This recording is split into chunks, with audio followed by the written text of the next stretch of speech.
Ang programang ito ay rated SPG. Striktong patnubay at gabay ng magulang ang kailangan. Maaaring may masiselang tema, lengguwahe, karahasan, sexual, horror o droga na hindi angkop sa mga bata. Sige po, kukunan na po namin kayo ng fingerprints.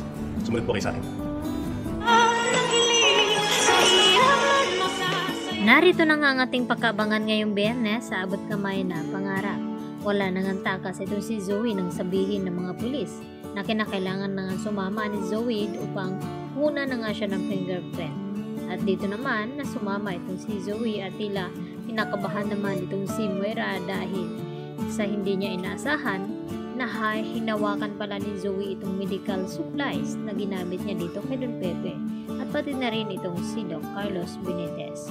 Samantala, sinabi rin dito ni Moira sa kanyang anak na kinakailangan na makita daw sila ng mga kamag-anak dito ni RJ at itong sina Giselle at RJ na nalungkot sila sa nangyari. Kinakailangan na umatin daw sila sa vigil prayer dito ni Don Pepe upang sa agarang paggaling. At dahil dito, habang nagbabiyahe itong si Zoe, ay tuliro pa rin ito sa hindi inasahan, ay biglang ang may tumawid at dito naman nakita ni Zoe sa kanyang harapan na tumatawid itong si Don Pepe. Dahil dito, talaga namang sisirain ang imahe ni Zoe o baka masisiraan ito ng bait dahil sa hindi niya makakayanan ang konsensya na ginawa niya dito kay Don Pepe na kung bakit naghihirap at nakumatos ngayon itong lolo ni Annalyn at ni Zoe dahil sa sikreto nga na patuloy pa rin na pinagtakpan dito ni Zoe at Moira. Samantala, dahil nakatakas nga itong mga kasamahan ni Balahadja, ay may isa namang tao na patuloy pa rin na hinahanap ngayon. At ito na ngang si Dax.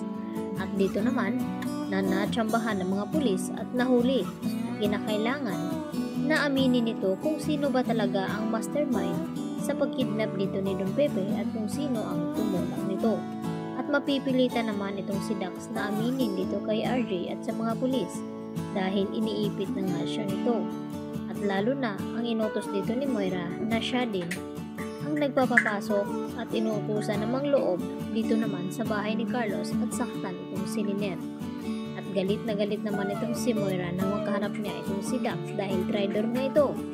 At mapapatunayan na nga nila na ito talagang si Moira at Zoe ang may pakana ng lahat sa nangyaring aksidente dito kay Don Pepe.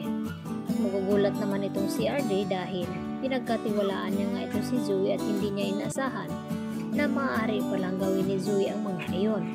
Dahil tama nga ang sinabi dito ni Giselle na kahit anong bait ni Zoe ay talaga namang kaya niyang protektahan itong kanyang ina gaya ng ginawa ni Zoe noon nung nangyaring ng aksidente dito ni RJ na nagawa niya itago itong hard drive ng CCTV footage upang malaman nga nila RJ na kung sino ba talaga ang tumulak sa kanya.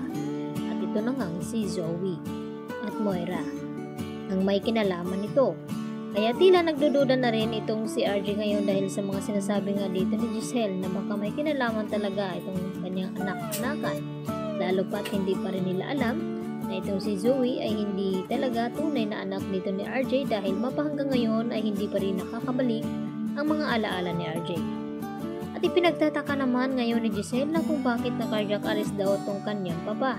At dito naman na ipinaliwanag ni Doc Lyndon Javier at Annalyn na wala daw sila doon sa loob ng kwarto ni Don Pepe na nangyari ang cardiac arrest. At ang naabutan na lamang nila ay walang iba kundi itong si Doc Carlos Benitez. Yan po ang ating pakatutukan mamaya mga kapuso. Dito lamang yan sa Abot Kamay na Pangarap.